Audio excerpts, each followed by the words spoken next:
once a week, guaranteed. Once a week, absolutely guaranteed. Good morning. For those watching live on Twitch, you know what I'm talking about. For those of you who are listening later on, head the banner up. Completely and totally blocked out everything. Morning Bam, morning Will, and welcome to another round of Soccer's Morning Show where John struggles with graphics and clicking things and hiding them like he always needs to. Morning Knicks. We will get into the news of the day and whatever's on your mind. It's Thursday Thoughts here at Soccer's Morning Show.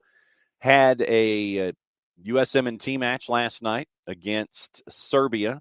U.S. comes out on the short end, 2-1. We'll get into that and get into the numbers, get into how much stock can be taken into a January camp, and all of the information there. We have our transfers. We have our updates. We have action going on today. We'll get into gossip, rumor, and innuendo. We've got plenty of that. We've got stuff going on in Major League Soccer that we can talk about when it comes to folks and their camps and trying to figure out who's going where, who's going to be doing what, and who might be heading north to Chattanooga on Saturday for Atlanta United in Chattanooga. So intrepid contributor Niall, U.S. Soccer has a press conference scheduled for 11:30. Keep an eye on that. And obviously, we won't make it to 11:30, but I probably end up being the first thing that we talk about tomorrow on the show. And we will end up with Thursdays with Nico, tracking down Nico Moreno, our friend from the Soccer Bar and Pulso Sports. No, Nick, it can't be a 3-hour show. Cannot be a 3-hour show today. As much as I would like for it to be a 3-hour show, have some appointments, and one includes the physician. So I have to be prepared for that. Appreciate the idea of a 3-hour show, but I have a physician's appointment, and I have to get prepared for that. So as part and parcel to that, you see what I have here on the desk for those of you watching live on Twitch. This has to be consumed in the next 52 minutes, because after that you can't have nothing. So that's where we are. So the caffeine will be consumed. Morning, Coco. The caffeine will be consumed in the next 52 minutes, and then we're going to kind of lay low because we can't touch nothing else until we're out of the physician's appointment. So got that on our minds this morning, and so that's where we are. So the caffeine, and we encourage all of you to have your caffeine as well, and make sure that everything is going well in your world this morning. Can we rock, Will? What's up, Doc? There we go. Bam, the Doc is not a soccer/football person. He's more the American football kind. You can get him to talk about that, and frankly, he's more locked into all of his appointments. But yeah, we got a show this morning, and whatever's on your mind. Once again, Thursday Thoughts. Anything's on the table as we get ready for apparently a press conference at 11:30. And yeah, I know, Bam. I know. I guess I need to find a new Doc. If he's not a soccer individual, then we do have to focus in on that. So yeah, do we have an update on Juve, Will? Do we really have an update on Juve? The scariness that is going on with that. Yeah, we got into that yesterday. It's almost turning into Juve down here. Getting into all of the latest, we mentioned yesterday Weston McKennie.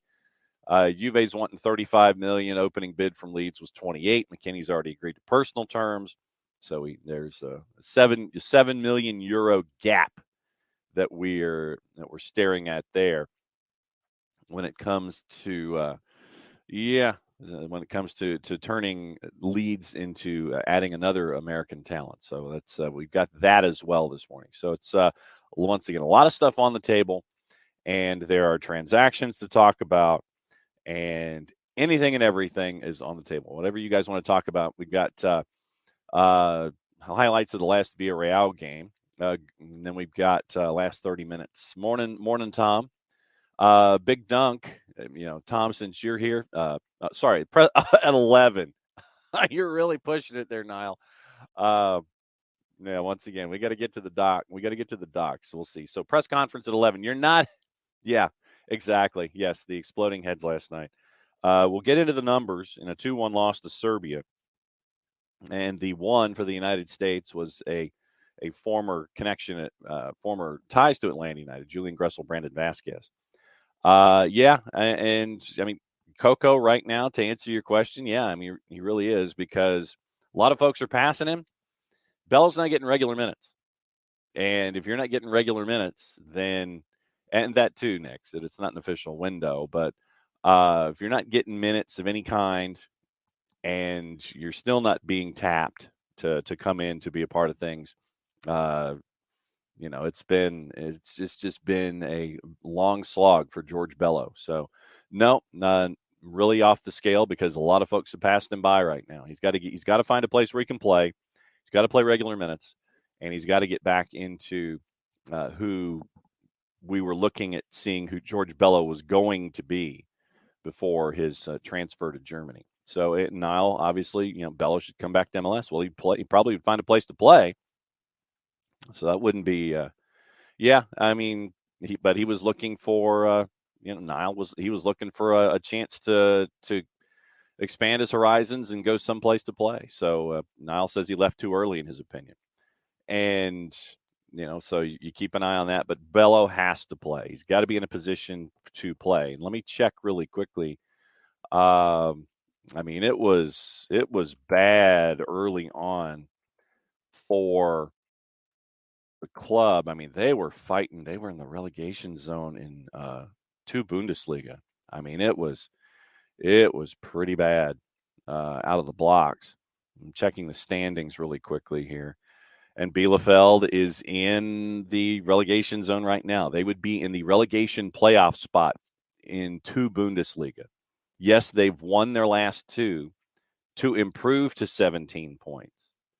And there's a gaggle. I mean, there's from 10th to 18th separated by 4 points.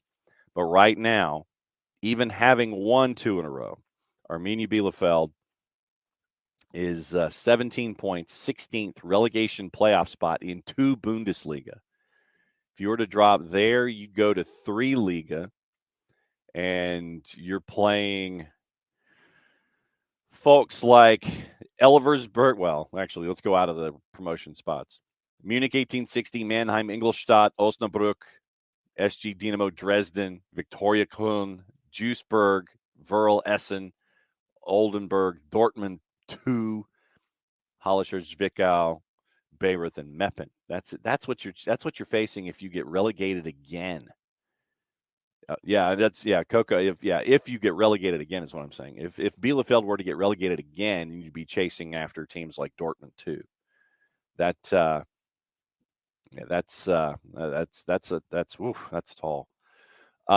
Last night, Tom says exercising pretzel logic and ordered a Monday morning quarterback. Pretty fascinating and amazing. Dumb but amazing.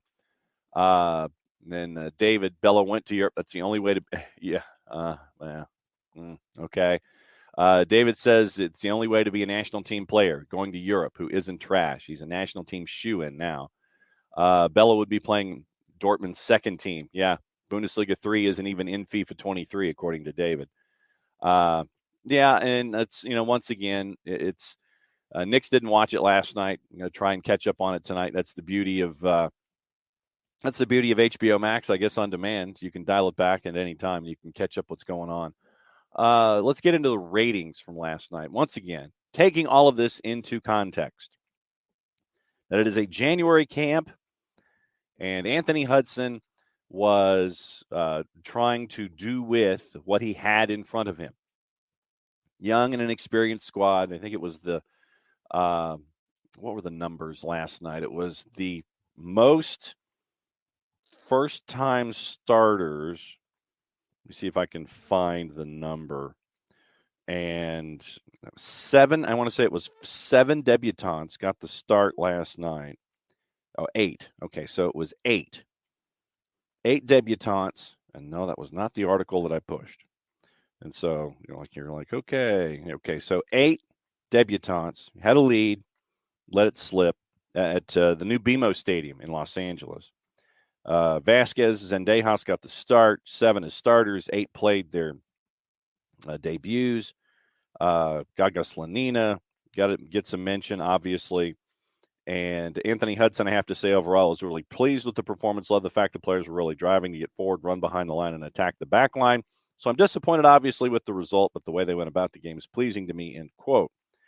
And Hudson, according to the article from the four-letter, this is a team in transition with interim coach Hudson running the show while the Soccer Federation determines the future of Greg Berhalter, using the team's annual January camp and accompanying exhibitions to give experience to a new crop of prospects after being eliminated.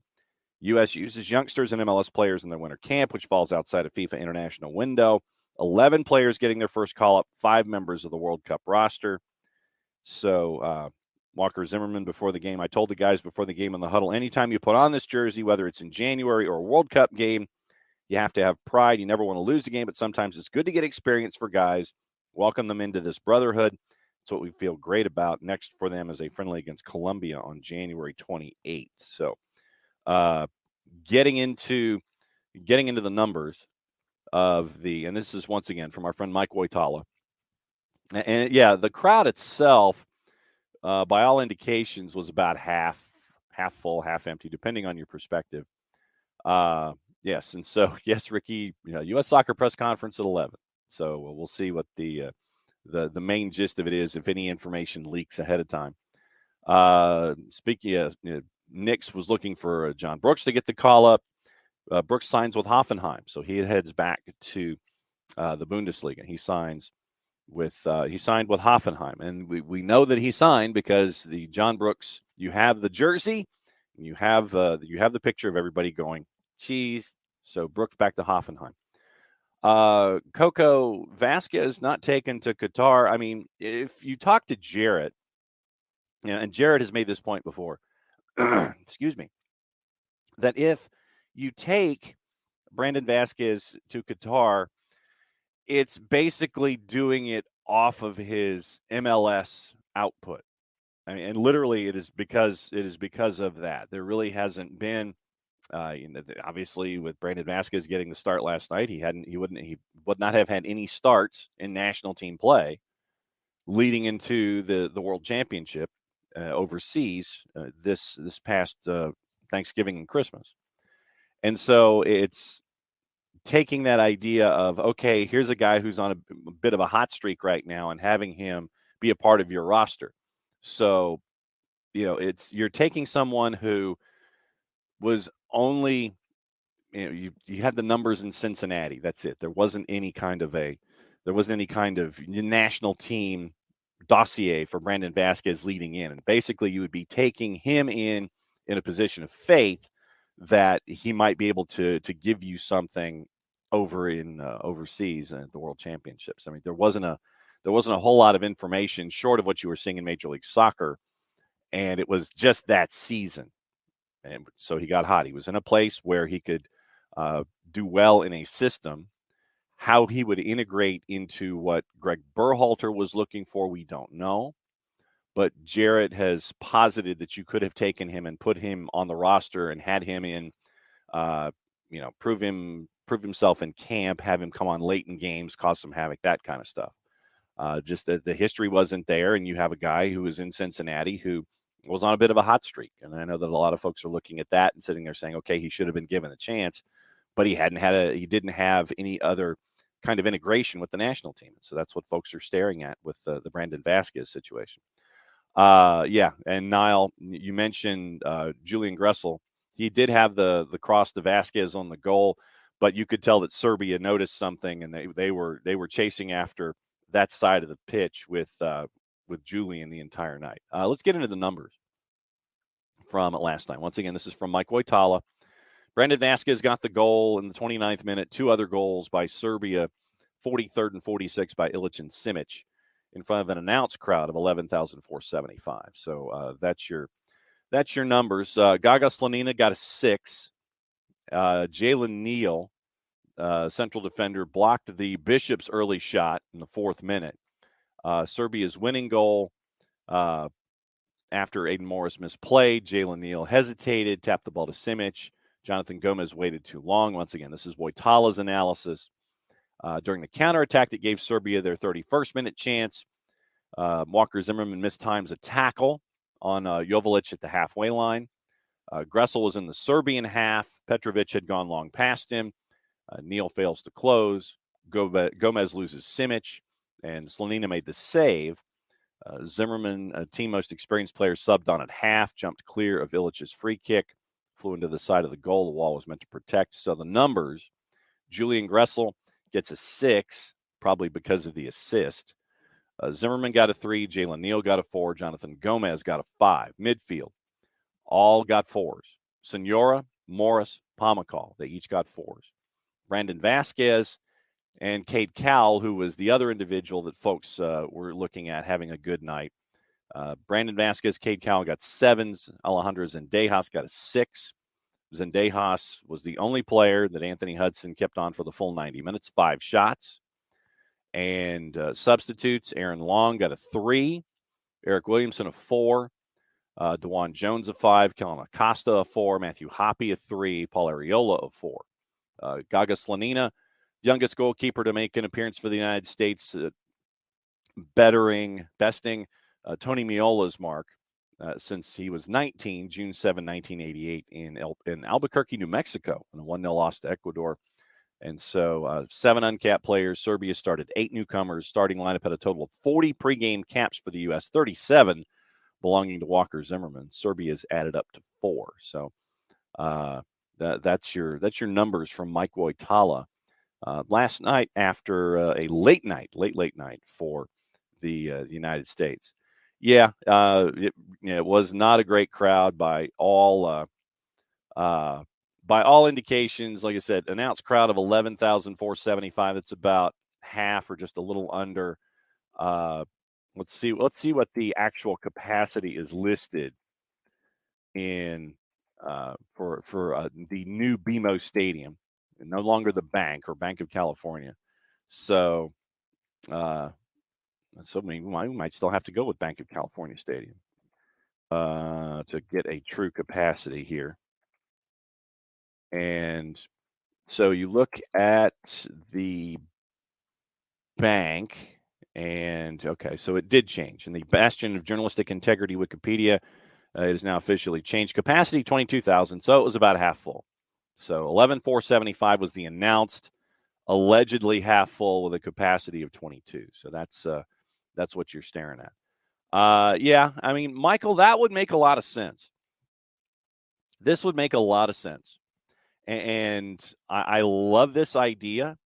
And especially if you're looking at a venue that's going to be empty. I love this idea, and I'll tell it to everybody who's listening here in just a second. Why doesn't U.S. Soccer give away free tickets to a meaningless game? I mean, if you were U.S. Soccer and you saw that tickets were not going well, you saw that tickets were not moving well, then the first thing I'm doing in the upper deck is, well, first off, I'm opening up the upper deck to those youth clubs. I go to my host team and I sit there and say this. We're looking at a venue where maybe only half the tickets were sold. Find those spots where you don't have any tickets sold. It's probably in the end zones. It's probably at the Bank. It's probably opposite the 3252. So as you're looking under normal TV circumstances, 3252 is off to your left. The end zone off to your right. Then what I do is my first phone call is to community relations of the home team. In this case, it'd be obviously LAFC. And go, all right, we want to make this place look loud. We want to have it be full. We want it to look full. We want it to be loud. Of course, if it looked loud, I mean, you probably could be the same. I mean, 3252, it does make it look loud. I digress. First phone call I make is to community relations of that home team. And I call up LAFC and I sit there and go, hello. I'm sitting here and, phone rings. All right. Community relations, LAFC. I got a question for you. What is the worst section where nothing's moving right now? that might have a chance to be shown on television. And then take those blocks of tickets. Yeah, I know it might be last minute. And sit there and go to community relations and say, hey, look, we want to do something to help grow the game. This is a January match. Yes, we understand that tickets are moving slowly. Place might be half full, and we appreciate everybody who has bought tickets. But as a goodwill gesture to grow the game in this market from the youth side, we already know the adults are there. When we got Major League Soccer going on at BMO, I'm always going to call it Bank of California, and it's $1. You know the adults show up. You know the highfalutin folks show up. How about growing the game from the bottom up? How about bringing in families and having sons and daughters come with their parents and take a peek at things? And you know, once again, we send out the bat signal, and we thank Bart Keeler for coming on back-to-back days. Plain mug this morning? No celebrations of any kind? I mean, Yeah, I've got this as my poster, so there you go. Okay. That I stole from the I didn't steal. I was given this by the hotel staff at the hotel I stayed at in Cincinnati for that Mexico game. That's also where the ESPN crew stayed. So, so did you have moments with the ESPN crew, or did you walk by and sit there and I just walked by, waved. They were in the bar at the same time, just kind of did the whole like, oh yeah, hey, like, I know who you are. It's like, hey Bart, what's up? And you're like, yeah whatever. Definitely not that. I was getting into the philosophy of the match, and obviously the reason. And first off, thank you for answering the bat signal this morning. Thanks for sending it out. Well, I mean, you have golden ticket, and I didn't know if I'm getting you in trouble on back-to-back days for having you on. I mean, I don't want you to get in any kind of trouble with the real. I just shortened my lunch break. Okay. Reason among others that I wanted to have you on, and it's a philosophical point that Michael Head has brought up this morning. And we'll get into the numbers, and we'll get into all the other stuff. I blew through Mike Woitala's numbers in just a little bit ago, just to kind of give everybody a feel for what he thought the numbers should be for analysis on a game in a January camp. But Michael posed the question, why doesn't U.S. Soccer give away free tickets to a meaningless game? And I said, and I was getting revved up with my thoughts, and I said, thoughts. For a stadium that's going to be half full, announced attendance 11,475, and the new BMO, and that's $1 every time I call it Bank of California. The new BMO seats 22. Why not? And I know that I'm probably looking at something logically, and I apologize for doing that ahead of time. Why not make a statement to the local game and sit there and it's like, okay, you call it community relations for LAFC and go, okay, what youth programs can we get in here on short notice to come and watch a free match here at the stadium and make the place look lived in, all this kind of stuff? I mean, I admit I might have been looking at it logically, and I apologize. Look, not okay. So the answer is they should. I don't know if it needs to be free. I don't know if that's the right path, but give discounts to local clubs, allow them to buy listen, I have ref for plenty of local clubs in Atlanta. They got the money to spend on $210 tickets. That's what you do. You say, hey, we're going to give you tickets for $10. You're all going to be in this youth section right here. So at least one or two sections look really full. You got a bunch of kids at the game. I think you're 100% right that they should do that. I don't think that U.S. Soccer is going to miss out on a profit at all. But it doesn't cost them anything to have. You would rather have a full stadium with some ticket price than an empty stadium where I don't know what the ticket prices were for this game. I know they are $51 for the She Believes Cup I'm going to next month. So their ticket pricing strategy does need to be evaluated, and this is something that I hope the new. By the way, there's a press conference for U.S. Soccer at 11 a.m. this morning. That is true. Yes, Cindy Cohn and BT, whatever his name is. PT Barnum. PT Barnum, yeah. But Cindy and PT need to look at this and evaluate if their ticket pricing makes sense, because I'm not going to go as far as saying it prices out fans. That's not my point. What it does price out is the desire to go to a friendly like this. Mm-hmm. Right.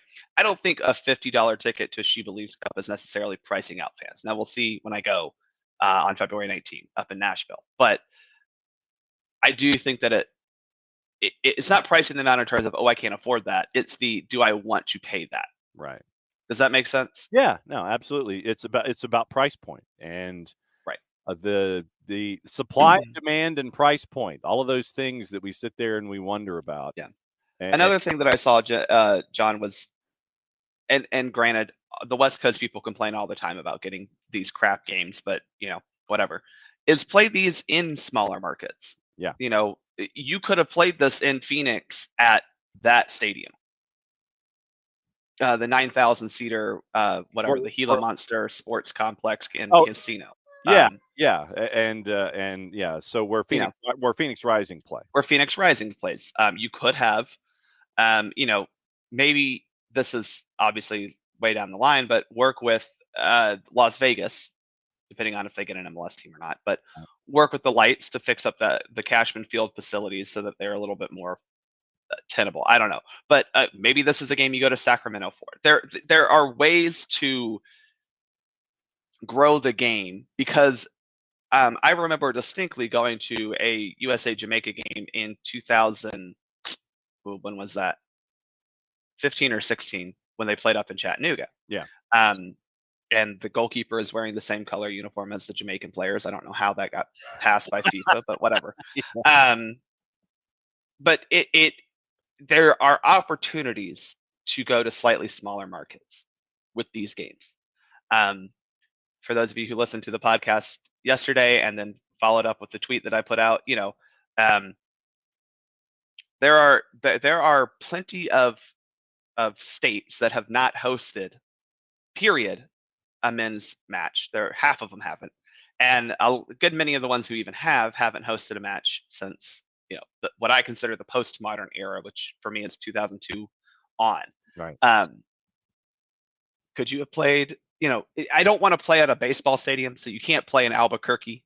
And if you play at New Mexico's University Stadium, you're not really solving the attendance issue. No. But there are ways to find smaller team markets and go put the U.S. men's national team in front of those fans in a 9,000 to 10,000 seat stadium. It's possible. Yeah. Bam mentions Torero, where the San Diego Loyal play. Instead of playing at Snapdragon, where it's 30 plus, you go play at Torero or something like that. Okay, this is gonna get me in trouble with the people who like to think pie in the sky. Mm-hmm. But let me add a dose of reality to that. I genuinely don't know. Is a Torero Stadium facility, not the stadium itself, all the other facilities, up to the standards of professional soccer players? And that's part of it too. I imagine that U.S. Soccer on the whole has a guidebook, and it might be it might be a pamphlet size. Yeah. I don't think it's necessarily something that's an inch thick, but I'm sure that they are basic guidelines where you sit there and it's like, okay, we've got to have this, we've got to have this, we've got to have all of these different things, whether it has to do with training, facilities, locker rooms, access, right. all the marketing elements that you have to have, concessions, all of those different things. Whether Torero, as an example, would meet that, we don't know. But I imagine same thing with the Phoenix Stadium. It's a temporary thing, essentially. I don't know what that looks like. But yeah, that's the issue. Is you do not just put a game in the middle of a field and say, okay, go play. This is not Field of Dreams. Yeah, as much as we'd like for it to be Dyersville, Iowa. And then folks are mentioning Atlanta for a situation like that. I don't want Atlanta to get a game like this, because I don't think it would be a good representation of our fan base, to be quite honest. I don't think we would get a sellout crowd in Atlanta for a U.S. C team versus Serbia's C team. I Not just even don't. Sorry. not even if you had it at the fraction, just for the sake of argument. I said Atlanta. Okay. All right. Because I know a lot of folks would sit there and they wanted to have it at Mercedes-Benz, but there's the turf thing that we talk about and Yeah. all those things. The fraction is a very fine venue for Kennesaw State University athletics. Mhm. End of sentence. Understood. When you look at the other numbers, you look at the numbers last night. I went through the numbers that were given by Mike Woitala, and we know traditionally we have had issues when we've been discussing Soccer America numbers and valuations. We can play it cliffhanger style if you want, like Price is Right. Gaga Slanina got a 6. Oh, really? Yeah, blocked a close. This is, like I said, this is Woitala from Soccer America. Slanina blocked a close range shot from Veliko Simic, batted the ball to safety in the 31st minute, stood his ground to block Simic's volley in the 36th. Wall failed him on the first goal. Second goal was a Simic shot from close range, but had Slanina not dived, he may have been able to block it with his foot. So Slanina got a 6. I'm guessing you're thinking lower. No, I think higher. Okay. Look, I'm not here to be too critical of anyone. Yeah. The kid's not even 20 years old. And playing in his first. And the context of the situation, which I think is lost on a lot of folks. I thought he played great. Like, honestly, I was very happy with the way he played, to the point where I would say bring him into the March camp as the third goalkeeper, because what you don't gain anything by having Sean Johnson there. Bring Gaga in. That's where I'm at with him. Is I think he deserves to just be around, because he's not, and I mean this sincerely, and because it's not a bad thing that he's not playing for the Chelsea full team. Like, again, he's 19, he's a goalkeeper, he's learning. So you can pull him from Chelsea's U21 team to say, hey, come to camp with us. That's a better learning experience. Maybe it's a different learning experience than what he's getting at Chelsea day in and day out, and it's a cool experience.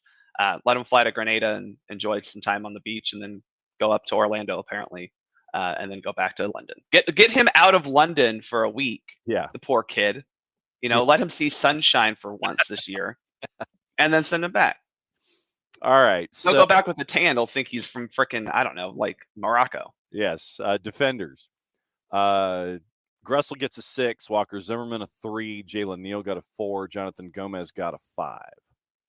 I just want to quickly point out Bobby Dodd. I know people believe that it's the same thing that it ever existed when we played there, but it is now turf. Yeah. So, sorry, Coco. And I think that you would also probably have to blow out. I don't think it meets size spec anymore. Doesn't have the greatest pitch. The pitch size is fine. It's everything else. Julian Gressel had a great assist on Brandon Vasquez's goal. End of sentence. Did not have a great rest of the match. Like, I got to be real honest. Serbia found out that if they attacked that side, they could have a lot of success. They just weren't clinical in the end. Yeah. Gressel had a nightmare defensively. Yeah. I thought the other defenders were fine. I don't care about Walker Zimmerman's performance all that much. He is who he is. I don't expect him to be around deep into the 2026 cycle just because of how many center backs we have below him. But he's a good veteran presence that I'm not mad at. I don't think he played well, but I'm not going to spend too much time on that. I thought Jalen Neal was going to get roasted for the goal that happened, but I thought other than that, he played really well. I thought the problem was his numbers are bad because defensively he didn't have a whole lot to do, and the one time he needed to do something defensively, he didn't. Yeah. But his passing numbers, 93% passing, bro, that's fantastic. For a kid who's 19 years old, I expect him, if Chris Klein doesn't, stop paying people money that they're not owed or whatever it is that he's cheating at, put Jalen Neal in your starting 11. Yeah. What, 25 to 30 times this year. And I think LA will have a guy who they could sell in a couple years as a legitimate center back to European leagues. I'm not saying he's going to go play for Chelsea or Man City or Barcelona, but I could see him in Ligue 1. I can see him in Belgium or the Netherlands or one of those types of leagues that passing out of the back is very important and relied upon.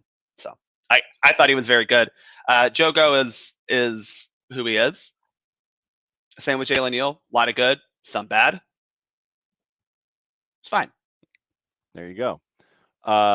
David Gomez has some Jedi Robinson energy, needs some work, but has flashes. Exactly. He's 19 years old. Both of these guys, by the way, maybe Caleb Wiley is better than Jogo, but both of these guys need to be worried more about the U20 World Cup coming up in May, and they should go. So that's where, if I'm the Galaxy, start him as much as you can. Send him to the U20 World Cup. You're looking at a guy who's going to make you a couple million. All right, midfield. Got a lot of fours.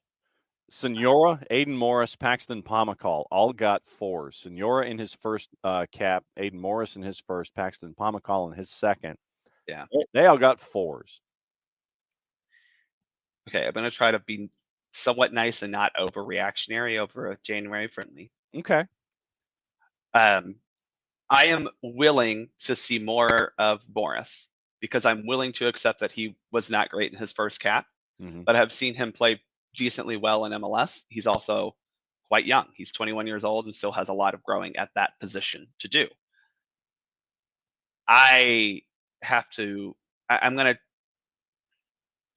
hope Matt Doyle doesn't listen to this, because I know his favorite person in literally the entire world is Paxton Pomacall.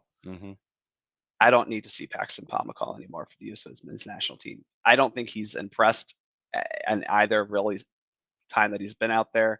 I know it's only 2, but it's not the floor that we need it to be. And that's what these camps really are for, is how do we raise the floor of our talent floor. I don't think Paxton Pomacall does that. And I kind of think similarly with Alan Senora. A lot of good. He has some fantastic passing, a lot of not great. He doesn't really do anything after he's not on the ball. But hey, you got another one on Saturday. Maybe they prove me wrong. Okay. Yeah, we know that we were making fun of JT Batson by calling him PT Barnum. But yeah, sorry. It is CEO, Secretary General, and Cindy Parlow-Cone video conference scheduled for 11.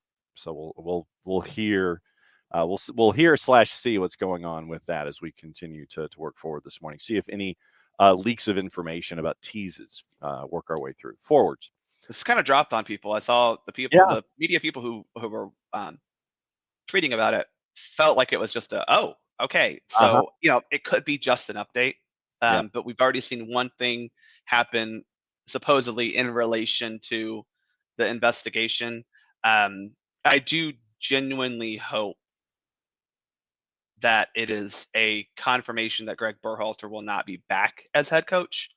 I doubt that's what it is, but I would love for that to be part of that conversation, because I think right now the problem we have is a cloud of mystery over, like, Anthony Hudson. Is he the interim because Greg is he the vice president promoted to president because the president is under anesthesia right now?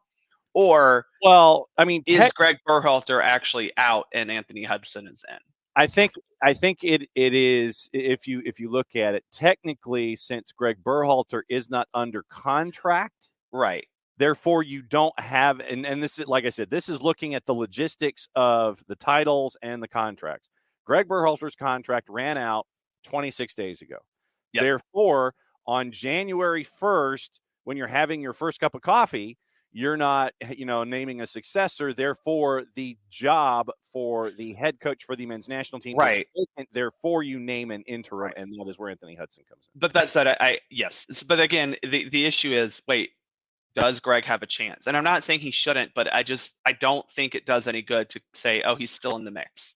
It really just doesn't help, because we need to know if we're moving on, or if we are continuing. And to be quite honest, that would help Anthony Hudson, because he mentioned a couple of times in his pregame presser of trying to keep it similar to Greg and everything. And obviously Anthony Hudson was an assistant under Greg. But it does, we need to figure out if we're moving on or if we're staying the same. Yeah. And the verbiage that has been used, as you mentioned, from the soccer media, Glenn Crooks, he says just scheduled for his verbs of choice. Yeah. Charlie Boehm has announced a media availability. So Kyle Bond are speaking. So you're seeing this kind of stuff. The active verbs are like, oh, okay. So yes, exactly. We'll see what happens at 11 o'clock. Although David has no faith in anything. He says it's going to be the Gary Bettman presser from Monday. Hi, I'm here. Nothing to say. Just saying we're here. And it very well may just be like, hey, we have maybe it's to confirm Brian McBride is out. That could be very much it. Like, yeah, actually, this is what we found, and this is why he's out. Which, again, wouldn't be the worst thing ever. Like, give us actual news. Don't just call a press conference because you want to talk. Yeah. See Manfred, Rob. See Bettman, Gary. Yeah. That kind of stuff. Bam. Greg's going to get a contract extension. That's what Bam is saying from Australia this morning. Okay, so numbers up front. Zendejas a 6, Vasquez a 7, Cade Cowell a 7. A lot of folks were looking at Cade Cowell as one of the check pluses from last night with what he was able to do. Yeah, I think my response to Cade Cowell's performance is I want to see him do it again on Saturday, because Cade has, and he does this in MLS, he has really good games, and then he has a game or two where it's like, okay, did you play soccer today? And so I want him to continue that, because I think he could be, again, as we look toward 2026 and beyond, because he is so young, a kid who could play that Jordan Morris role of, hey, we need a guy who's a domestic-based player who's going to give us a lot of effort, give us a lot of speed on the wing, maybe do some cool things, because he was very good last night. He hit both posts. Thought he was going to go for a crossbar. He was everywhere around the goal, but not in it. Yes. And to be fair, look, he's out of season. Like, I'm not going to hold finishing too much to anyone's standards, except for, complimenting Brandon Vasquez for finishing better than Jesus Ferreira has ever dreamed of. But, I thought Cade had a very good performance. It was a very focused and deliberate performance. He wasn't doing extra stuff. His goal when he got the ball was to find a way to get a goal. And that's a positive. Let's see if he can do it again. He's another guy who I think his goal, his main focus right now needs to be having a very good U20 World Cup, because he has, again, an opportunity, if he performs well there, to raise his stock, and it's either a contract extension with the salary increase from San Jose or possibly a move overseas. When's U20 camp? When are those leading into the U20 World Cup? Well, we have one going on right now. Okay. And so that's kind of this weird thing of, like, you see a lot of these guys, Neil, Gomez, Gaga, Cade, who are in this camp who are actually U20 eligible. I think a lot of that has to do, Paxton Aronson as well, has to do with their clubs are like, yeah, you can go, but, like, we need you back, right? But obviously Tyler Wolf and Caleb Wiley are at the main U20 camp down in Florida right now. The U20 World Cup will be at the middle of May, so expect a camp before that. It wouldn't surprise me if that March FIFA window that the U.S. plays Nations League, that there's not also a U20 camp going on at the same time, especially because I think the team will be camped in Florida. The senior team will be camped in Florida. It wouldn't surprise me if they do a dual U20 and senior team camp in Florida, probably at one of those training facilities. Not Orlando, because they don't have training facilities, but other cities that actually have real infrastructure and people who actually make you, like being there. Yeah, something like that. Not Orlando. Not Orlando. Coco with a question, and I know that this was part of the plan. I just don't know the timetable. I know Atlanta's looking at natural grass options for MBS for the World Cup. Could we test the field for a U.S. friendly in the lead up, maybe around 24? No. John, correct me if I'm wrong here, but it's not that we're laying grass over top the turf. No, the turf is coming out. Yeah. The grass is going in. Yeah. So, no. Short answer. Yeah, and that's the thing here, because there's going to be, when the cities were announced for 2026, the press conference here in the city laid out the plans for, okay, we're converting it. We're not just, we're not putting icing on the cake. We're baking a cake. Literally, it's, right. We're taking what's there, it's leaving, and then we're bringing grass in. And the key is to make sure that the grass stays as healthy as possible. Right. That is the horticulturalist challenge. Wow, I actually said it correctly. that's what you're staring at here. And that conversion, and there's going to be time for conversion, and you've got to think about all of these other logistical things that are attached to it. But trying to get everything right. You're not just clamping it on top and making a sandwich. You're not putting the bread on Right. top of the meat. Literally, you're creating something on the plate. So that's what you're staring at here. Let's see. So I want to get the words correct. How it was phrased. To that point, though, John, I would Yeah. love to see Atlanta bid for a Copa America 24 or Gold Cup 25 or 23 host location. Absolutely. That we can test out. The grass, no. I'm for it. Is there any other measured feedback from last night that you have in general that we haven't gotten into because of grades from Mike Voitala? I do not care that we lost to Serbia. I don't care. You know why we lost? We had 2 individual mistakes. Jalen Neal didn't respond well enough, and that's a learning opportunity. Jalen Neal messing up in that moment right there is perfect. You know why? He learned in a game that means absolutely nothing. It means something, don't get me wrong, Blake, but like in the grand scheme of things, the whole point of this friendly is for players like Jalen Neal making their first cap at a very young age to mess up and learn from it. That is a positive. It really is. The fact that we lost doesn't matter. Serbia had not a very good game either, to be quite honest. I thought we outplayed them for most of the game. They got lucky on a broken wall because Walker Zimmerman and Julian Gressel decided to part the Red Sea. And then Jalen Neal didn't respond quick enough or appropriately enough to a kind of in-between ball situation. That's it. That was really, Gaga had great saves, but it's not like we weren't also pummeling their goal either. Their goalkeeper made some great saves. Cowell hit the post twice. These are learning opportunities, right? And you had 6 subs come in: Aaron Long, Eric Williamson, DeJuan Jones, Kellen Acosta, Matthew Hoppe, Paul Arriola. Those were your subs last night. DeJuan Jones gets capped for the first time. I thought he looked very good, by the way. And you had 8 debutantes, 7 starting. The 8th, obviously, is DeJuan Jones. Eric Williamson gets his 5th cap. Matthew Hoppe gets his 7th. Arriola, who has stuck with the idea of wanting to try to continue to prove himself to be worthy of getting call-ups, one of the bigger names in this camp, gets his 49th. Kellen Acosta his 56th. Aaron Long his 30th. And Aaron Long, from Voitala's perspective, was given a 3. Good. Let me see how many. I gotta be real honest. I don't care to see Aaron Long play for the U.S. men's national team ever again. And this is not meant to be mean.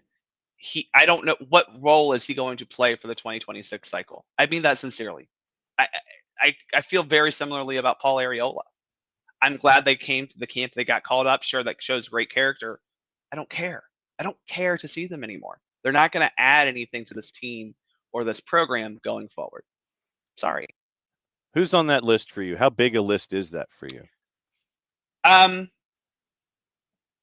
So I think Walker Zimmerman and Tim Ream are in the same spot of like Walker is a perfectly fine veteran center back to have in camps like this here. I want Tim Ream to be the same way when we have camps in Europe and probably for the senior team. But I got to be honest, Sean Johnson, thank you, man. I appreciate it. Thanks for representing Georgia, but I don't know if you're going to be playing a big role in 2026. Aaron Long is on it. Paul Arriola is on it. Christian Roldan is on it for me. Mm-hmm. Jordan Morris is on it. I don't think they're going to add anything that we can't find from someone. And that's where we're at, is we need to find who that player is for this cycle and beyond. I said, Cade Cowell can do a lot of Jordan Morris things and maybe better because he's doing it at an earlier age. He didn't go to college like Jordan Morris. He didn't go to Stanford and play a couple years. He turned pro. I just, especially with the way that Alejandro Zendejas looked last night, what exactly do we need a Paul Arriola or Jordan Morris for right now? So you look at those, and obviously you've got 4 years to build here. One of the other names that was brought up early in the show on the Twitch pitch was George Bello. And I know since we're based here, there's a lot of local interest in, excuse me, in George Bello and having him be a part of the national team. But I went through where his team currently is right now, and they're in the relegation playoff spot in 2 Bundesliga. If you're an Atlanta United fan trying to get a player to the national team right now, take your eggs out of the George Bello basket, put them in the Caleb Wiley basket. That's what I'm looking at here, because George has moved to Germany. His team has been relegated. They're on the verge of getting relegated again and going to 3 Liga. And George is not getting regular minutes for a relegated side in 2 Bundesliga. Yeah. So that should, tell you a lot about the decision that was made, sadly, and a lot of the other folks that have passed him by in this process. But yes, I think that you look at what Caleb Wiley has been building, lock into Caleb Wiley. And that, I think, is key for Atlanta United fans going forward, because the youth is there, and Caleb Wiley on the left-hand side to help out your striker back in Andrew Gutman when that comes to play. Striker, center, fullback. Yes. Center, forward, striker, back. There you go. So and goalkeeper, maybe. I don't know. Try him out. So your CFSB, Andrew Gutman, gets the assistance from the outside with Caleb Wiley. Look at Caleb Wiley and see how he continues to go. Bam, with a question before you turn into a pumpkin and go back to the real world. Yeah, I'm almost there. Well, as I said, when you said that you were trimming your lunch, I figured 10 o'clock is a solid point here. Can you see more players deciding not to go to college and turning pro straight away? Yeah. I mean, I think we're seeing that already, right? I mean, we looked at Jalen Neal, Aiden Morris, Gaga Slonina, Jonathan Gomez, Paxton Pomacall, Cade Cowell. Those guys went pro. What you're going to see is a lot of these guys from professional academies who are top performers at that and their academy at their age group are going to turn pro. That said, we're still going to see a lot of influx to the college game, because you're going to have, like Atlanta United does, an academy that produces very good players that top college teams are going to want. That said, you're also going to get 1 or 2 per class that maybe can play professionally. The thing that is a good thing. I still think the college game and that route is a positive for U.S. soccer as a whole. It gives another development track that other countries do not have and do not utilize. It gives you 2 to 4 years to develop as an adult and learn how to be a little bit more professional, because in the college game, you are learning what it means to train every day for a purpose. That is not just me developing. You are trying to win games for something. But I think that overall, as our academy systems improve, we will be seeing more kids choosing to go the pro route than the college route. But don't forget, there is a limit to how many professional players can be on a professional team roster, right? So it's not like you're just going to have a team full of academy players unless they're all very good. We're not Dallas, because we actually want to win. You realize, of course, that the bat signal may go up tomorrow, and you might just be storming the gates again tomorrow. Yeah, we'll see. What happens at 11 o'clock. So thanks for shortening your lunch. Go back to the real world. We'll catch up with you later. Thank y'all. Bart Keeler, SoccerForUS POD, and Bartimus Prime 19 hanging out with us, analyzing the analysis last night from the U.S. men's national team and the 2-1 loss to Serbia, with moments involving former Atlanta United players and a lot of youth and a lot of debutants making their first shots for the U.S. men's national team. 8 debutants last night, 7 in the starting lineup, a couple of familiar faces, and that was how we are staring at things this morning. So since it is the top of the hour, and it is that time, it's time for me to look at the numbers. And, I didn't even get to opening kickoff. Maybe we should do opening kickoff to start round 2, hour 2. So, okay. So here we go. If I can find it. Where's the music? I don't go down far enough. So take it out of loop, run it down to 15 or 14. and hit rock, and here we go. Starting hour number 2. Man, that seems loud. It seems totally loud. All right, so we'll go down to 12. All right. For those watching over my left shoulder on Twitch, we get to talk about a lemonized service right now. For odor-free, clean, fresh air, QR codes available for you. Deodorizing in closed spaces like houses, apartments, and condos, Lemonize has created a customized solution that eliminizes all organic odors, including those like pets, cigarettes, and food. Realtors and property managers use a Lemonize service to eliminate bad odors to help them sell or rent their homes that much faster. Lemonize offers a turnkey process, makes it easy to work with realtors and property managers. Kind of the environment. We like that these days. Offering a green way to get rid of odors without any kind of toxic residue whatsoever, different than Febreze or other masking agents that you have either under the sink or above you in the cupboard, because when you reach under the sink or above you in the cupboard, you take out that masking agent, you spray it in the air. There's a reason they call it a masking agent, because all you're doing is masking the odor. You're not attacking the issue like our friends at the Lemonize service do with their proven scientific formula all the way down to the molecule. Pricing very, very easy, either by the cubic foot or parts per million, to come up with a price that's affordable for you, offering results in 24 hours or less. And if you have any other questions, frequently asked or otherwise, one place you need to go. That's the website. This is where I pick up my pen. Go to lemonize.com, but do us a favor. After the .com, go /Atlanta. And that way our folks at Lemonize know what part of the world that you are reaching out to them from, so they can help you with your issues. Full homework assignment, lemonize.com /Atlanta, ELIMINIZE.com /Atlanta, lemonize.com /Atlanta. For odor-free, clean, fresh air, the Lemonize service, proud sponsors of everything SDH.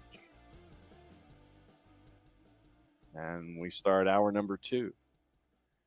Trying that slow fade. I don't know if I got it. It was close.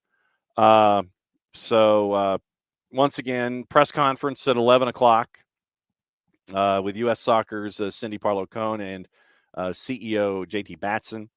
No word on what it is about yet.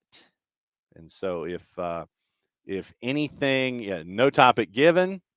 So we'll keep an eye out and see if there's anything there. Obviously, we will continue to talk about it. As I told Bart at the tail end of his segment, do not be surprised if he ends up getting the bat signal and coming back on Friday's show to discuss what happens at 11 o'clock Eastern time.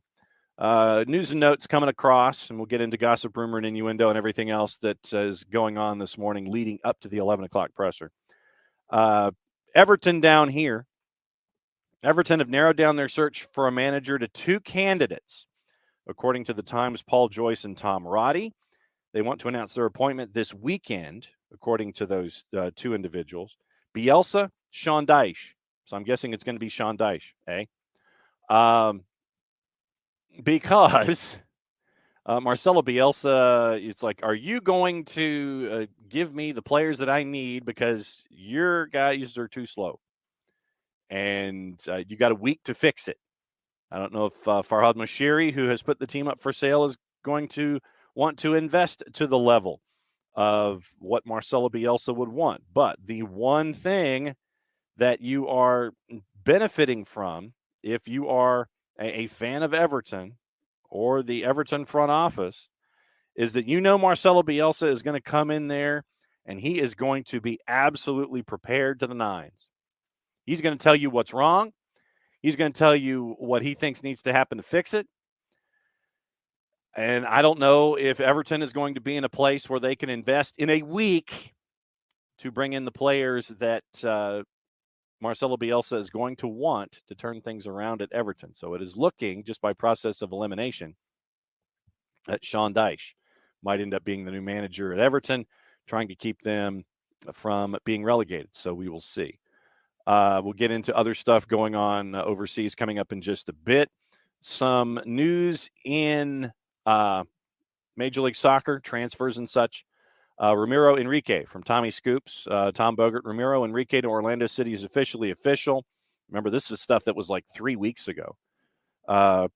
21-year-old joins via the U22 initiative, around a $2 million transfer fee for the Argentine attacker, can play winger, center, forward, with Evan Weston being the first to report from Bonfield. Sound familiar? Bonfield in Argentina, another versatile attacker, according to Weston, who should add competition and depth to the Purple team's front line. Primarily in 9 has played as a winger.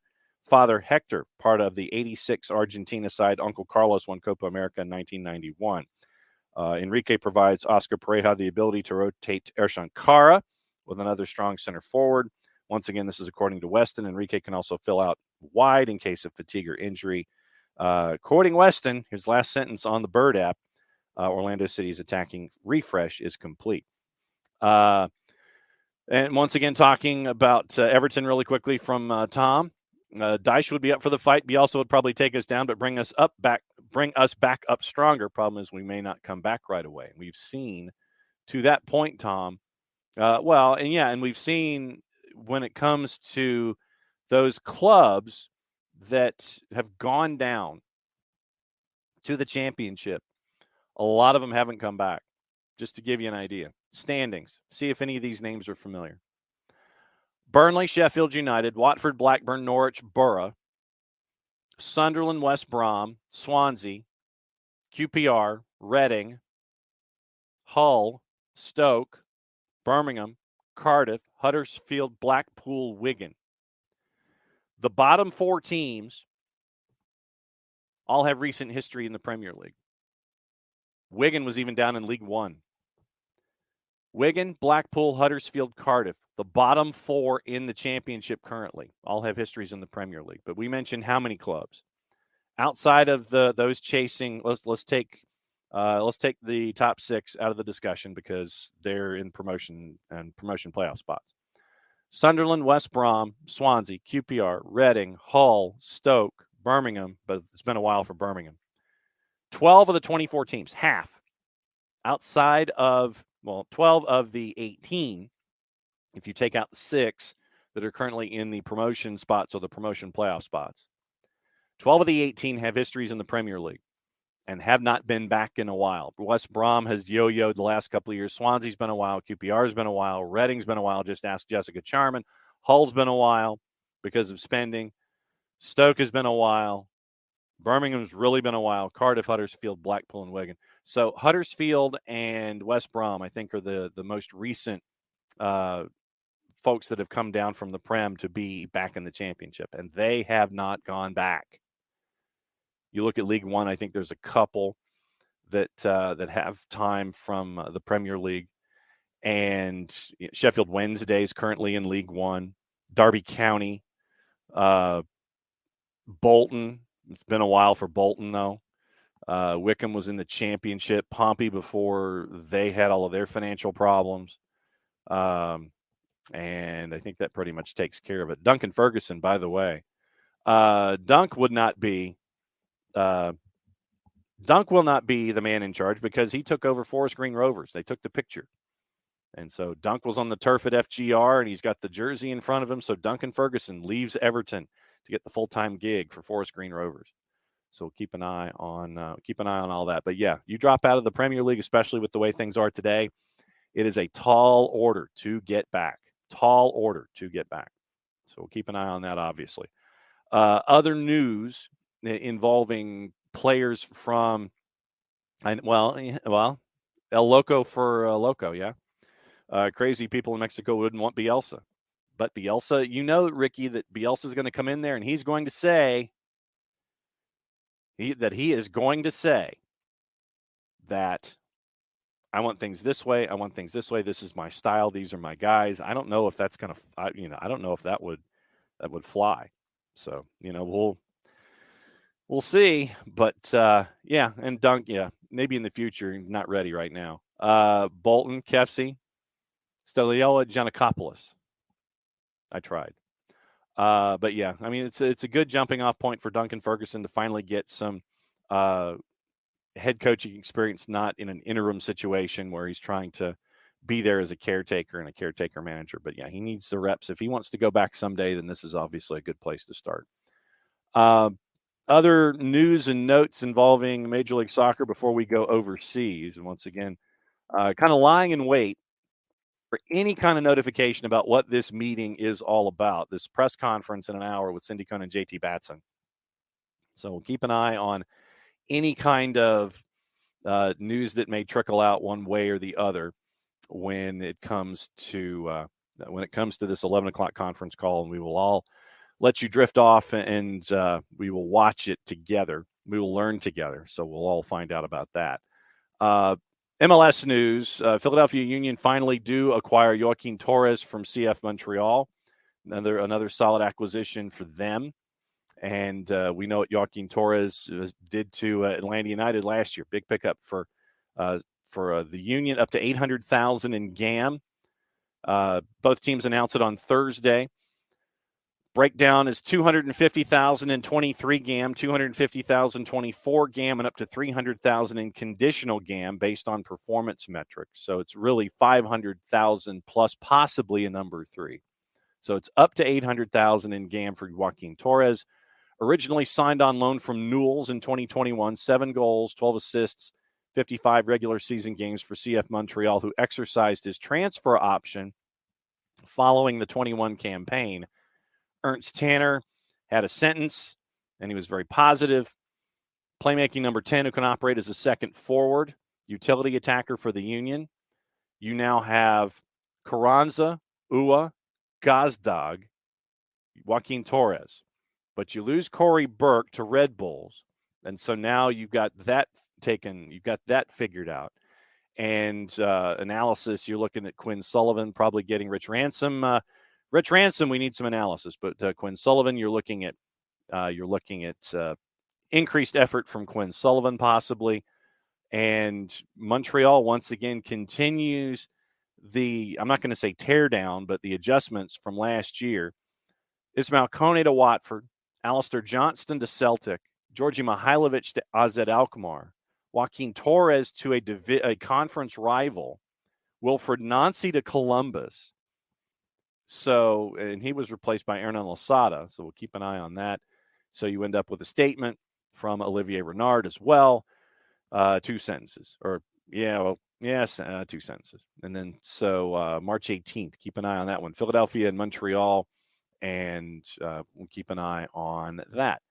Damian Lowe, speaking of Philadelphia acquired Damian Lowe from Inter Miami in a trade. So Philadelphia just continuing to work the cap and looking at their numbers. $225,000 GAM and other assets.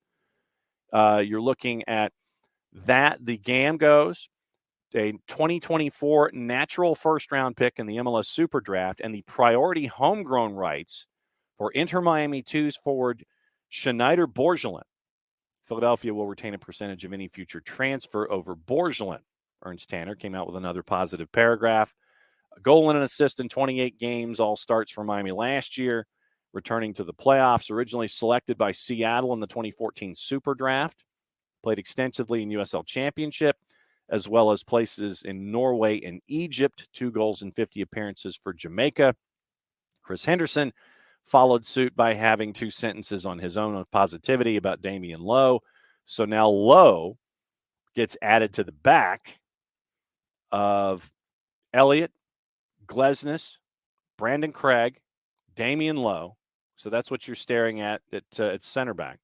For Miami, they now have Mabika, McVeigh, Ryan Saylor, Ian Frey, the homegrown, and Tom Bogert also saying that Inter Miami is pursuing other targets. So we'll keep an eye on that. So first matchup between those two is March the 4th. Rodrigo Schlegel signs a contract extension for the Purple team. Toronto FC, while it's not officially official yet about Sean Johnson, it's close, because if you're adding A plus B and trying to come up with C, NYCFC signs Matt Freese from Philadelphia. So that creates a position, but you knew that Matt Freese was not going to be playing except in cup competitions and times where Andre Blake needed a rest. Matt Freese goes over to NYC. Initially, you thought that was insurance to have a solid number 2, but with all of the courting that Toronto FC is doing with Sean Johnson, nothing's officially official, but it looks like it's getting pretty much close to the finish line and bringing Sean Johnson north of the border. In addition to possibly Sean Johnson, Toronto FC signed defender Raul Petretta from Kashimpasa in the Turkish league.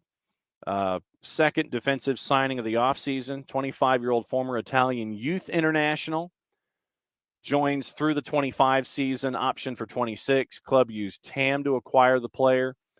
Bob Bradley gave 2 sentences in a press release. Born in Germany, came through the ranks at Basel, 4 years, 10 goals, 12 assists, 152 appearances in all comps. Transferring to Kasımpaşa in 22, goal and assist in 12 matches across all comps, Turkish Cup and Super League.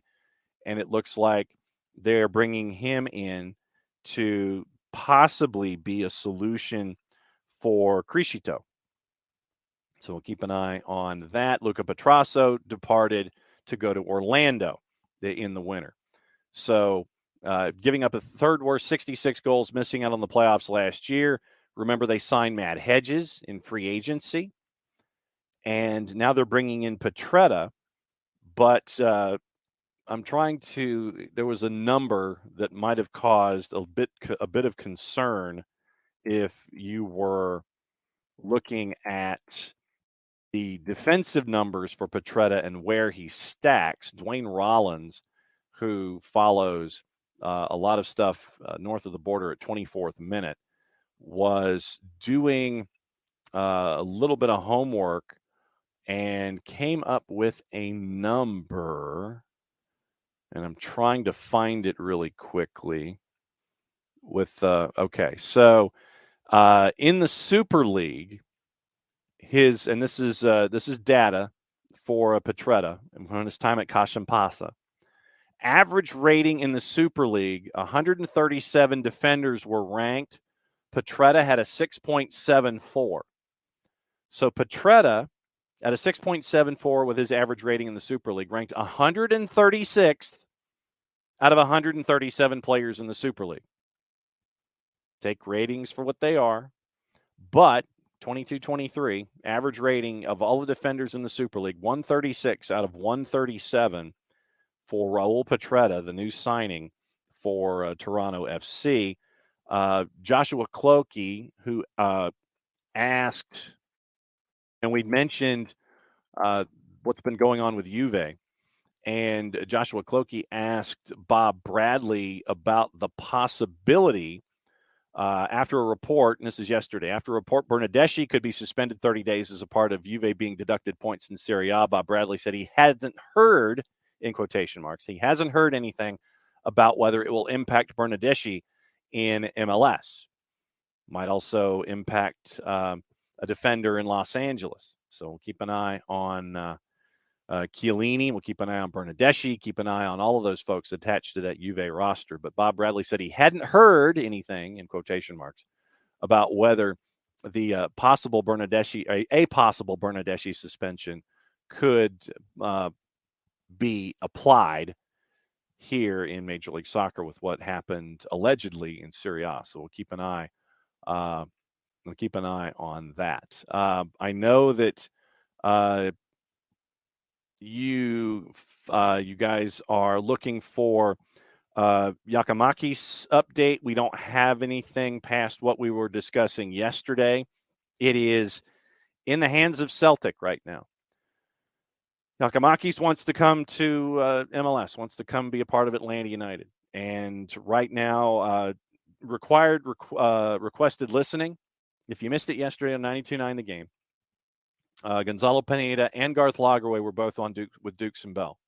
So if you go to Jason's Twitter account, he's got the links to those interviews and those segments that Dukes and Bell had with the two of them. Garth Lagerwey mentioned that it would have to be a loan with a purchase option down the line for any kind of player that they might be looking to add because of the cap currently being what it is. Garth Lagerwey also mentioned that there might be another couple of outbounds as well. So keep an eye on outbounds. Keep an eye on what's going on with Yakamakis. Keep an eye on that, but no update today yet about Yakamakis. Right, other pay structures possible, and so you're looking at, like I said, you're looking at loan, option to buy. Yeah, I know, Nix. Everybody's looking for the three signings. The three signings. We'll keep an eye on that. So, but once again, Atlanta United operates in quiet. They're very, very stealth about their business. All the stuff that we have found out about Yakamakis and Urawa Red Diamonds. I know, Sean. I know you want 5 signings. You're probably not alone. But once again, you got to deal with cap first. Make sure that it all fits.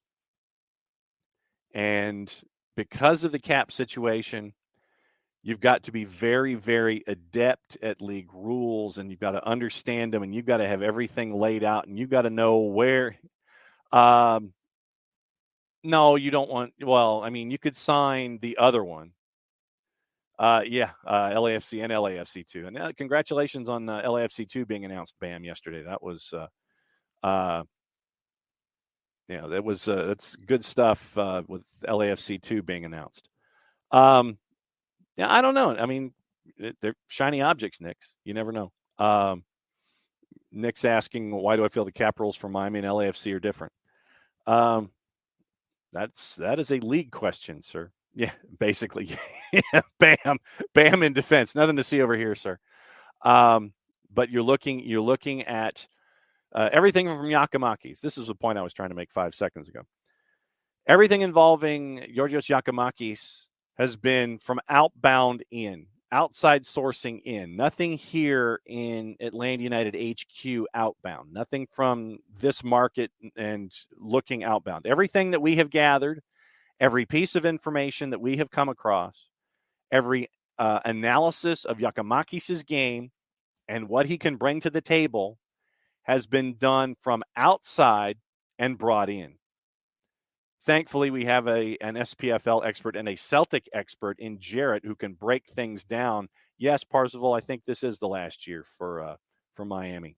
And I still think that Chris Henderson deserves a boatload of credit for everything that he has done. Over 20 players turned over in the time that stuff has been brought in. So, Chris Henderson's done a fantastic job down there, and you've got a coach in Coach Neville that has done the same thing in adapting to what is on hand. They've done fantastic work. Yes, and that's the thing, KFC, was that when it comes to players and saying, yeah, it would be cool, there's only a certain way that you can phrase it because you don't want to get in trouble. You don't want to get in trouble. So you're only going to say things like Garth said yesterday. It's basically, yeah, that's the kind of guy we would like to have. You're not going to sit there and say that's the kind of guy, that's who we want. It's a difference in saying, I love you, Bam. We'll get into that in a second. It's very, very, very nice of you to say. There's only certain ways that you can say certain things. That's the kind of guy we'd like to have is far different than saying, yeah, that's our guy. Because that's tampering and that's chasing after guys under contract and that's, all those kinds of things. You can't do that. You can talk about Yakamakis and go, yeah, we like his skill set. We like what he brings to the table. Those are the kind of guys that we would like to bring in to help out Gonzalo Pineda here in 2023. That you can say. And that's all been from information outbound. That has been stuff overseas that has been worked this way toward us here at Soccer Down Here HQ. In Office HD, it has all been outbound working in. Outbound working in. That's all it's been. So you're looking at guys like Georgios Yakamakis that you'd like to have come in. Keeping an eye on it, but as we've said, no updates.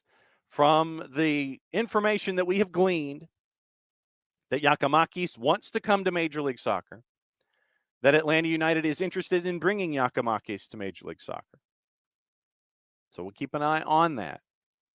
But no updates today. No updates today yet on Yakamakis. Remember, You've got through the 31st. You've got till midnight, the 31st, to close things out. The number that was posted, £4 million. Even though initially Celtic was looking for something like 8. But my guess is, and this is once again discussions that Jarrett and I have been having, that you probably could spread it out over the length of the deal, break it down, and figure it out. But it would be, once again, according to Garth, it would have to be loan with an option because of how the cap currently structures things. And I will continue to maintain that you need to loosen constrictions on the cap. You need to add a DP. You need to add money to the cap, or you need to blow it up altogether, because you know that there are owners that will want to invest. And for the 29th most competitive league in the world, according to our friends at 21st Group, or here at SDH, the 12th group, that would be, Sean, if they did, it would be great on the idea of the transaction, but poor from a value perspective. Does Celtic take Dogecoin? It'd be nice if they did, because then you could sit there and you'd say, it's like, okay, look, all right, we got all this stuff here. We got some Dogecoin. We got some stuff hanging out in between the cushions and the sofa. Do you think we could do that? You have a meeting together. Yeah, let's give them that. It would be foolish for Celtic to take Dogecoin, but who knows what's between the sheets, between the cushions and the resident sofa for negotiations. And yeah, it wouldn't. Hopefully it wouldn't. I don't know what MLS rules are when it comes to stuff like Bitcoin and fanciful currency like we have with that kind of stuff. But so we'll see. I don't know. Like I said, I don't know if it violates MLS policy in dealing with fanciful currency or not, but we'll see. Yeah, yeah.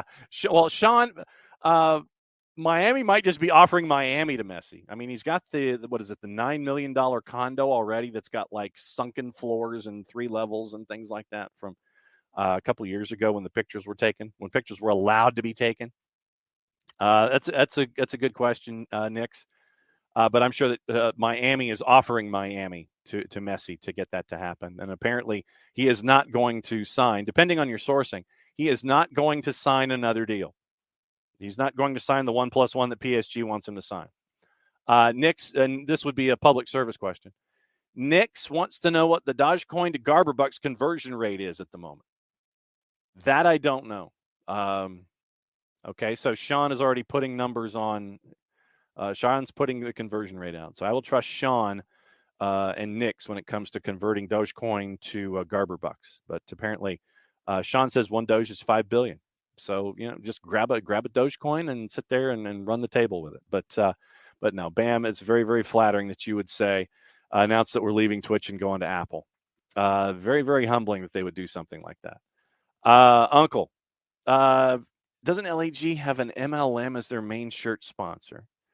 Oh, good question. I wonder who their lead sponsor is. Let's see if we can find that out really quickly. LA Galaxy. I could spell jersey sponsor. All right. So, Herbalife. Yeah, Herbalife is what you're talking about. Yeah. 15 straight years, and they tried it again. It's like $7 million a year with the Herbalife extension. Full disclosure, when I was a young impressionable kid out of college, I tried one of those things, and it didn't go well because I'm not a very good salesman. Tried to do that kind of stuff, didn't work. But yeah, Garber Bucks are like free donuts at Krispy Kreme. I could use it, man. See, now you guys are dropping this kind of stuff in here, and considering that I have to be at the physician's office after the show in short order, and I can't do the donuts as much as I'd like to do the Krispy Kreme, I think that'd be fantastic. That'd be absolutely fantastic to be able to do something like that. Thanks, Sean, for bringing up donuts since I can't eat this morning. All right. Other news involving the world. We got to get into other stuff with gossip, rumor, innuendo, things left unsaid. Christian Tello heading to Al Fateh. That is officially official because he held up the jersey and they took the picture. NYCFC looks like, according to Cesar Luis Merlo, that they'll be bringing in Brian Cufré out of Argentina to help out. And once again, we mentioned Sean Johnson and TFC. Tom Bogert also had yet another transaction involving the Colorado Rapids. And going through, let's see, Ramiro Enrique, we mentioned that one. Okay, so there's the Torres deal. We mentioned Von Zier, Colorado. As long expected, according to Bogert, Sean Johnson will join Toronto FC. Once again, this was where we had sides had been in talks for a while. A deal had long been close for. Final hurdles have been cleared. So we'll keep an eye on Sean Johnson to Toronto FC. They need all the help they can get at the back. So we'll keep an eye on that. Mentioning Bielsa to Mexico, the newly formed national team committee, meaning the owners of America, Tijuana, Chivas, and Santos Laguna, decided against it. And so now it's between Guillermo Almada and Miguel Herrera. So politics, who knew? So that's what you're staring at there. You've got what was the one move that I was looking at for Colorado yesterday? NYCFC finalizing the signing of left back Brian Cufré from Mallorca. So Mallorca, 26, 39 appearances with Mallorca, 27 on loan at Malaga after arriving from Vélez Sarsfield, and talks advanced with NYC and Cufré for a few days. So you're looking there. And where was that Colorado move that I wanted to mention? Let's see. Where is it? I know this makes for fantastic radio. I can't remember, but Colorado is making another signing as well. So Colorado's busy offseason continues for the Rapids. Now, gossip, rumor, and innuendo, things left unsaid, and this is mainly overseas, and we'll get into the matches for today, things to look at, where to go, what to watch. All right, so here we go. Chelsea are ready to drop their interest in Everton's Anthony Gordon, while Newcastle also do not want to become embroiled in a bidding war. That's from the Northern Echo. Gordon has not handed in a transfer request at the Toffees, despite missing the last 2 days of training. Newcastle looking at Hakim Ziyech as an alternative to Gordon, as they are unwilling to pay the £60 million asking price. Everton also interested in the Morocco forward, could make a move if Gordon does leave. Chelsea ready to compete with Liverpool to sign Mateus Nunes. That's according to the Telegraph. Chelsea have stepped up their interest. They've stepped up their interest in everybody. Who are we kidding? 21-year-old Everton and Belgian midfielder Amadou Onana as a possible alternative to Enzo Fernandez, and 21-year-old Moises Caicedo, who's at Brighton. So Onana instead of possibly Fernandez or Caicedo. Keep an eye on that. Everton talks with Bielsa about their new manager have reached an impasse. Now Ralf Hasenhüttl is another option, according to the Independent. So Dyche, Hasenhüttl. AC Milan, one of the clubs monitoring Man City and Portugal fullback João Cancelo. That's from the three-letter paper. Take the information at your own peril. Spurs closing in on a deal for Pedro Porro, who plays for Sporting. Everton looking at Marko Arnautovic, who plays at Bologna. Leeds, once again, the opening bid, we talked about it yesterday. The Leeds, €28 million bid. Add-ons, Juve want $35 million. So we'll keep an eye and see about that $7 million difference. Brighton have made an improved offer of £14 million for center back Mikola Matvienko, who Shakhtar Donetsk value at $20 million. That's from the four-letter paper. Take that information at your own peril. Brighton have had a bid for RB Leipzig midfielder Amadou Haidara rejected, with the Bundesliga side not wanting to sell the Mali international in January. Southampton have had a bid for Luton Town's English fullback James Bree accepted. That makes sense considering where Nathan Jones came from. Crystal Palace weighing up a bid for Bristol City Ghanaian forward Antoine Semenyo. Forest considering a move for Inter Milan's midfielder Roberto Gagliardini. Brighton's Tariq Lamptey could leave this month, with Lyon among the clubs that are interested, according to Fabrizio Romano. Sporting have approached Brighton about a loan deal for the Ghanaian international as well. Barcelona could sell Spain forward Ferran Torres in the summer. He joined only from Manchester City just that recently. Now, getting into the other papers and the other transfer news as we continue to roll forward. We mentioned the Danjuma signing on loan. Spurs are frustrated with Sporting over the Porro deal. Still pushing. Chelsea still pushing for Moises Caicedo. 5 days to go before the end of the window. Caicedo has 2.5 years left on his deal, unlikely to sign a new one. Brighton will be doing due diligence on a potential succession plan. RB Leipzig head coach Marco Rosas says that Haidara will not leave this month among the interest of Brighton. Schalke signed Moritz Jens on loan till the end of the season. Center back recently recalled from a loan at Celtic, returning to his parent club Lorient before moving to the Bundesliga. See if he can keep all that moves together. Leeds boss Jesse Marsh says Jack Harrison's committed to the club, remains an important player despite speculation linking him with a move away. Newcastle and Leicester have apparently made approaches in the past. As it stands, no official offers for Real Valladolid right back Ivan Fresneda. Valladolid want 15 million euro for the player. Dortmund expected to make a formal offer. Arsenal considering their next move. Newcastle keeping an eye on the situation. Fresneda wants to go somewhere where he will be given first team opportunities. All right, into the papers. Once again, avoiding the 3 and the 4 letter paper, as we always try to do our best in doing. Arsenal considering a £75 million move for Moises Caicedo, could go once again with Chelsea and go head to head.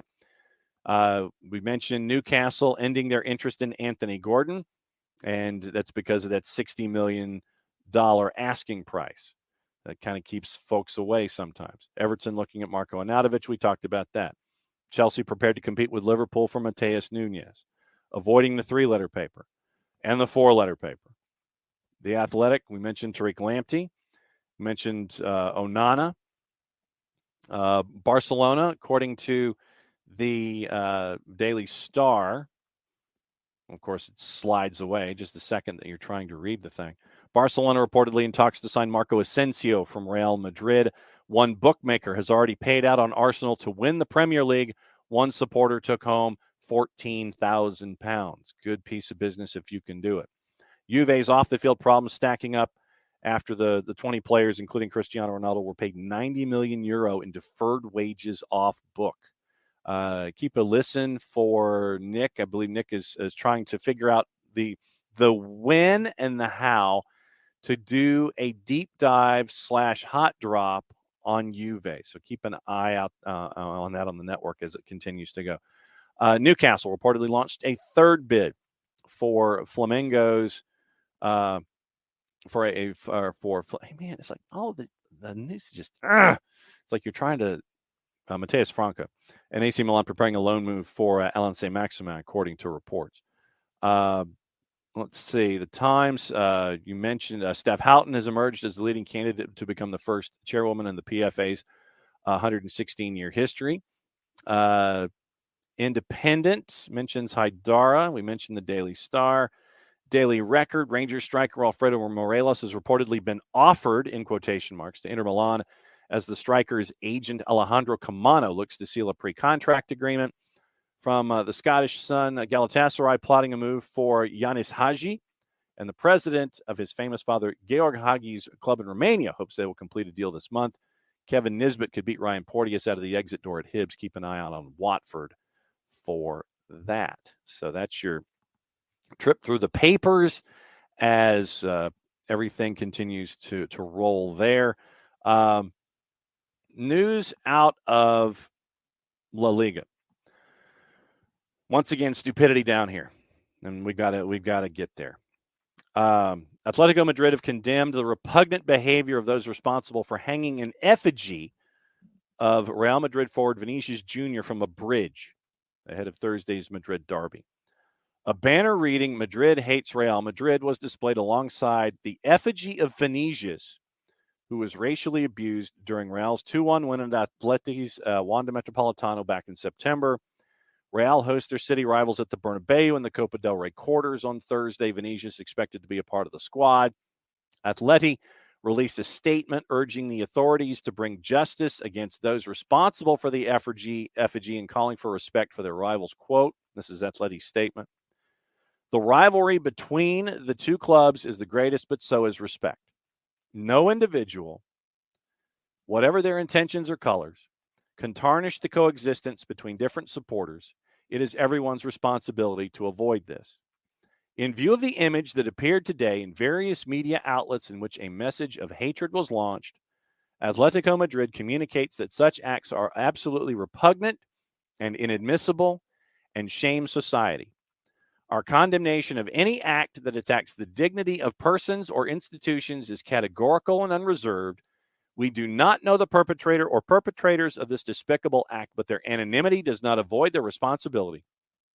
We hope that the authorities succeed in clarifying what happened and that justice helps to banish this type of behavior, end quote. Real Madrid came out with their statement, echoing Atleti's description of the display as repugnant, quote, Real Madrid would like to thank you for the support and expressions of affection received after the regrettable and repugnant act of racism, xenophobia, and hatred against our player Vinicius. We would like to express our strongest condemnation of these acts, which are an attack on fundamental rights and the dignity of people, and which have nothing to do with the values that football and sport represent. Attacks such as those suffered by our player or those suffered by any sports person have no place in a society such as ours. Real Madrid trusts that those who have participated in such a despicable act will be held accountable. La Liga came out with a statement. 2 sentences. La Liga strongly condemns acts of hatred and intimidation against Vinicius Jr. Intolerance and violence have no place in our sport. Second sentence. La Liga, as in the past, will press for an investigation into the matter by relevant state security forces and bodies, seeking convictions for those responsible and requesting the most severe sentences. Go for it. Find out who it is. Find out who it is.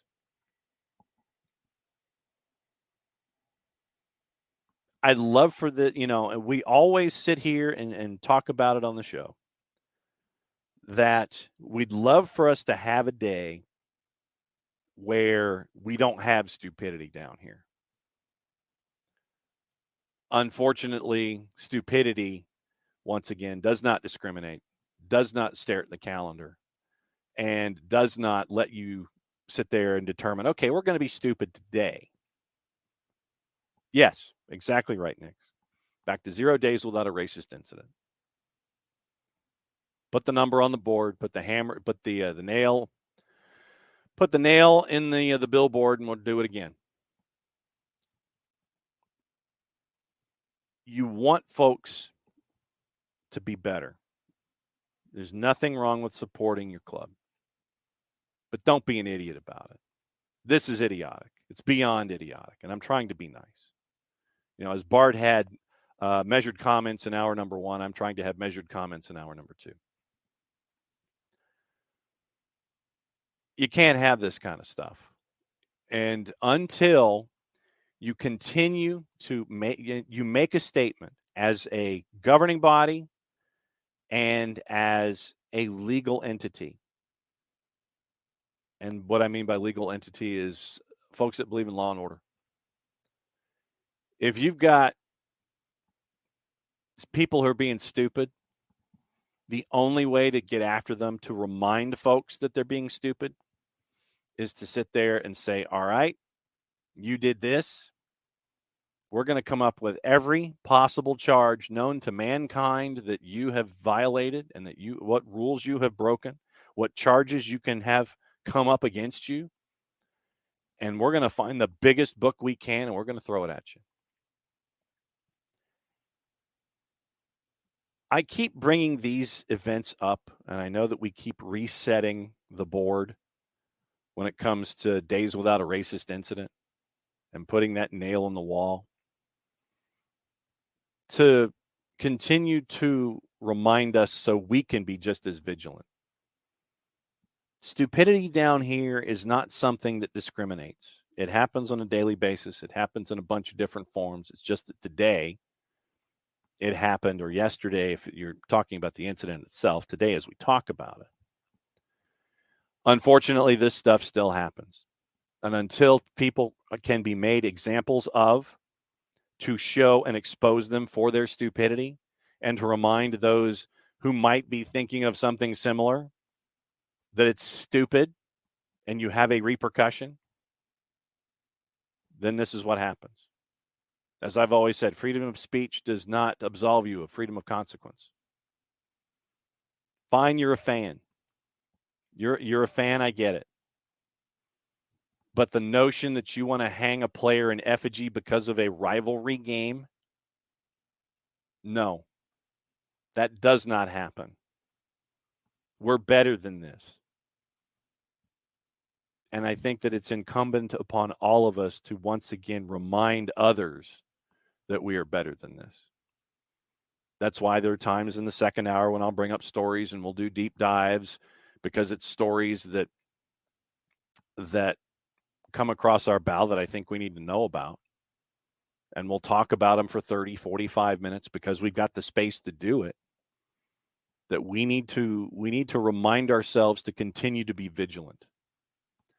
And when you've got crap like this that we're seeing with Vinicius Jr., no one deserves to have something like this happen to them or for them. No one. You think you're being a fan by doing something like this? Yeah, Ricky, it is absolutely ridiculous. But once again, the notion that we've got to be vigilant. We got to be vigilant. And that's why I'll always bring up deep dives and keep talking about things and keep rolling all the way through. We've got to be vigilant. We've got to be there for ourselves and for others and for those that we love and for things that we love. And when you see stupid crap like this, we have to be reminded about this and to continue to be vigilant. So, yeah. Vinicius hung in effigy. Yeah. I mean, think of the thought process here. Yeah, let's do that. That sounds like a fantastic idea. You've got to be blanking kidding me. Yeah, that's a fantastic idea. That's a great idea. Let's do that. Let's go to an overpass and hang a rival player in effigy. That's just blanking brilliant. And like I said, measured comments. That's why I'm using the word blanking. Once again, that was something that I saw that I thought we needed to be reminded of. Some of you may have missed the story, and so I thought it was worthy to bring it to the table this morning to continue to remind us to continue to be vigilant and things like this. Okay, so we'll get into juice boxes and TV schedules coming up in just a sec. I'll run through what you guys have in the Twitch pitch. Michael Head asking the question, what actually is Herbalife? According to Herbalife themselves, you can start your own business with Herbalife Nutrition, one of the world's leading direct sales brands. Start today. Benefit from our proven success as industry leaders and decades of experience and lay the foundation for your own business. Their products range exists as you can explore our product range and discover how you can achieve balanced nutrition with the help of our protein shakes, weight management programs, nutritional supplements, sports nutrition solutions, and personal care products. Take the first step toward a better and healthier, active you. Why Herbalife Nutrition, you may ask? Front page of their website. We are a global leader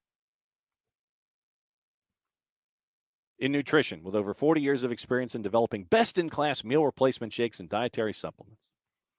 Products designed to help you achieve your goals, but what makes us unique is our ever-growing community. Our network of Herbalife Nutrition independent distributors spans across the globe and is here to support you on your journey to better nutrition. So that's the front page of their website. Basically, what it is you start your own business with them, and then from there, they decide, it's like, okay, so you can hire other folks to work underneath you, and you guys can have your own little system, and you can do Herbalife and things like that. It's an MLM. Basically, it's what it is. Multi-level marketing. But Herbalife they've been doing this for a long time, and they've been very, very successful at what they've done. But yeah, it's an MLM that is hooked into nutrition. So there you go. All right. So our intrepid reporter, Ricky, has brought a couple of links to the table, so we'll see what's going on. Once again, we'll be out before the top of the hour. Sean, you're not wrong. My diet, breakfast, done. Well, actually, it was a muffin, blueberry muffin and Mountain Dew. Lunch, I can't have lunch because, once again, I'm going to the doctor, and you're not supposed to eat anything heading into, but I'd love to have pizza. Dinner, chocolate cake and Mountain Dew. That's not a bad idea, but we don't have any cake here in the house. I do have tiramisu, though. So dinner/lunch. Late lunch will be whatever is after the doctor's appointment, on the way home, and then tiramisu and it won't be Mountain Dew, actually. And if anybody repeats this, I'll deny it. Trying to drink things without any sugar after 6 o'clock. So there you go. I've divulged. I've given you a state secret. I try not to drink Mountain Dew after 6 o'clock at night. So there you go. Okay. So, yeah. And Sean, as always, love you too. Also mentioning the Colorado Rapids, busy few weeks. Connor Ronan announced 3 more signings, finalizing deals for Andreas Maxo from Brøndby, Patrick Pence from Reims, and Greschbach from Grenoble. That happened yesterday. Pence is a good one, according to Bernd. Got a few starts for the Austrian national team, one against France, and Nations League looked good in that game. Yeah, Niall, it's stupid. Get your acts together and figure out who it is. Yes, dietary supplements and weight management stuff. Okay, Ricky. Ernie Stewart is out as USF's as a sporting director at the Fed. So that's kind of what we're staring at. No greens for John. Absolutely not. And if I have them, I'm not saying it on the record. All right. So Jeff Carlisle, and once again, thank you, Ricky, for getting it in the Twitch pitch. Reporting with Sam Borden, sources tell ESPN Ernie Stewart is out as sporting director of the Fed, and the U.S. Soccer Federation has just announced the same thing. Ernie Stewart departs to join up with PSV Eindhoven. The Federation also announces Brian McBride has departed, told the Fed before the World Cup of his intentions to leave. So it looks like what we are hearing will be leaning into Ernie Stewart out as sporting director, heading to PSV Eindhoven. Brian McBride is out.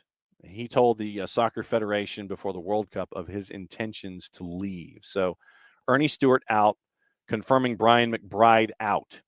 And the verbiage from Ernie Stewart from U.S. Soccer, basically just that he returns to the Netherlands to join PSV Eindhoven. And there is a document that's attached. So reading from the document from U.S. Soccer, Ernie Stewart departs, moves on. Brian McBride moves on from GM position after 3 years. U.S. Soccer started the search for the next sporting director and strategic review of the sporting department. This is from Chicago. And by the way, Soccer House is available if you've got $4.2 million. Both of those houses are now on the market. Ernie Stewart departing the organization. Stewart will remain until February 15 to ensure a smooth transition as U.S. Soccer continues its search for its next sporting director. Brian McBride decides to move on effective January 31st. Before the World Cup, he informed the U.S. of his decision. Paragraph 3. Following the 2022 FIFA World Cup, U.S. Soccer initiated a top-down review of the men's national team program, including the sporting structure and the roles and responsibilities of the staff. Process expanded to include a holistic review of U.S. Soccer's entire sporting department in order to establish the operational roadmap and strategy that will guide U.S. Soccer as it looks ahead to competing in the 23 Women's World Cup, 24 Olympics, and FIFA World Cup in 26. U.S. Soccer has retained Sportsology Group to head the search for the organization's next sporting director. Working with key U.S. Soccer leadership, Sportsology has also already begun a full review of U.S. Soccer's sporting department. The group will also analyze head coach candidates to accelerate the sporting director's hiring process. During the search for a new sporting director, all sporting staff will report to JT Batson. Once sporting director is hired, that individual will oversee the process of hiring the new USMNT head coach. In the interim, Anthony Hudson will serve as the USMNT head coach until a permanent head coach is named. Cindy Parlow-Cohn with 2 paragraphs. Ernie Stewart with a paragraph. breaking down Ernie Stewart and Brian McBride, what they were doing, what they accomplished while they were there.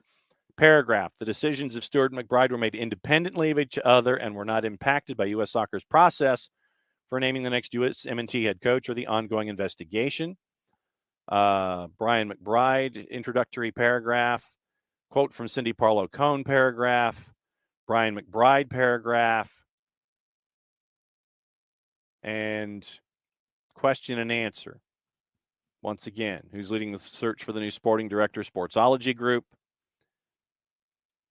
Sportsology Group, for those asking. This is from U.S. Soccer. Specializing in providing premium knowledge, insight, strategic advisory, and operational support to franchise owners, global leagues, and federations. They'll work together with U.S. Soccer leadership to take a holistic look at U.S. Soccer's entire sporting department. Goal is to make sure U.S. Soccer's sporting department well positioned to realize its vision for the future and support its ambitions during its pivotal time for the sport in the United States. Question: who is overseeing the sporting department without a sporting director? Ernie Stewart, staying till February 15. Leadership team reports to J.T. Batson. Those individuals include Kate Markgraf, Barry Powells, Elaine Lemos, Tom King, Rick Koss, Dan Russell, and Dr. George Champas. Men's national team head coach will be hired by the new sporting director. So there you go. While the process remains underway, U.S. Soccer will work with Sportsology to continue to move the head coach search along by analyzing the market of head coaching candidates so the new sporting director isn't starting from scratch, and the process can be accelerated once that person is on board. Reinforcing Anthony Hudson as the interim. Timeline. The search, and this is from U.S. Soccer. The search for the sporting director will take place first, but U.S. Soccer is running concurrent reviews of both the sporting department and the men's national team program to help accelerate the selection of the next USMNT head coach. Holistic review is already in progress. Once it's been determined what the department will look like moving forward and the qualifications required to lead it, U.S. Soccer will determine the appropriate pool of candidates for the next sporting director. The search for the next USMNT head coach started prior to this announcement, but the next USMNT head coach will be hired by the new sporting director. U.S. Soccer will work with Sportsology to continue to move the head coach search along by analyzing the market of head coaching candidates so the new sporting director isn't starting from scratch, and the process can be accelerated once that person is on board. So, new sporting director will be the one in charge of hiring the new head coach. Ernie Stewart will be around until February 15. So at the very least, and I mean bottom of the assumption barrel here, you're not going to get a new full-time men's national team head coach until February 16th. And I mean that literally. So there you go. New sporting director, Ernie Stewart, out. Staying until February 15 to ensure a smooth transition. Brian McBride, out as of January 31st. So, no greens for me at all. David, wondering if see the writing on the wall and see this is spin, or is this an offer he could not refuse? Would Berhalter burn them all if things got ugly with this investigation? I don't think he would. That wouldn't, for whatever career aspirations Greg Berhalter has in the future, I don't think that he would do something like that. Yes, new sporting director will be hiring the new head coach. So, I mean, technically, Michael, I think Greg Berhalter is still a candidate, considering that he was, and the way that we phrased it with Bart in hour number one, and like I said, we'll wrap up here. So anybody who wants to go and listen to the press conference can. Technically, right. Technically, his contract was not renewed January 1st. So technically, he is not men's national team head coach. Could he come back once the new sporting director is in place? Certainly, that is part of the layout here. But once again, the new sporting director will be the one who hires the new men's national team head coach. That will not happen until February 16th at the earliest. So even if this was a situation of new sporting director, new men's national team head coach, ABCDE, nothing's going to happen with a new men's national team head coach until February 16th because Ernie Stewart is done February 15th. New guy takes over on the 16th. New individual takes over on the 16th. Then that new individual has a search unless they already have somebody in mind. And then so technically the earliest, and I'm being literal here, Anything is possible, yes, Ricky, but nothing will happen with a new men's national team head coach, whomever it is, until literally February 16th. So I didn't see anything in the release on what the GM role being filled is going to look like. No, and I think that that's going to come after a lot of analysis and figuring out who's going to be doing what where. Okay, it is after 11 o'clock. So for those of you that want to go and figure out nothing about the rest of the investigation, Nix, that was literally, I blew through the release that was there. Yeah, and that's, so if there's anything else, it probably will come up in the question and answer session with this conversation that Cindy Parlow-Cohn and JT Batson are going to have. So go there. There will be a heck of a 30 for 30, Ricky. Go there, watch it, keep an eye on it, all of your social media. Keep an eye out for all the words that come out. But do not be surprised, Nix, if that question does come up about anything involving the rest of the investigation as a part of the conversations that Cindy Parlow-Cohn and JT Batson have with the media, which is going on right now, which is why we're going to stop the show right here so we all can go and watch it and going forward. We'll be back again 9:05 tomorrow. Our friends at Beyond Goals coming on at 9:30. I think it's Greg Garza's turn. And we'll talk about this. We'll talk about all the other stuff. We'll talk about why Jim Goodwin's still employed. We'll get you ready for the weekend. You got games going on really quickly. Let's see. Before we go, seriously, you think you're going to wrap up the show and then you're not. Okay. Liga MX at 9 o'clock. Atlas and Santos Laguna. Dutch Eredivisie on the plus at 3 o'clock. Ajax and Volendam. Copa del Rey at 2 and 3. Valencia and Athletic Club Real Madrid and Atletico Madrid at 3 o'clock. That's the one folks will be watching on the plus. So that is it for the show. We'll be back at 9:05 tomorrow. For everybody here, played safe. Mucha plata, y'all. And we'll be back again on Friday morning to give you a Freestyle Friday. Rock and roll. At the end of the show. That means I get to do this. Go watch the presser.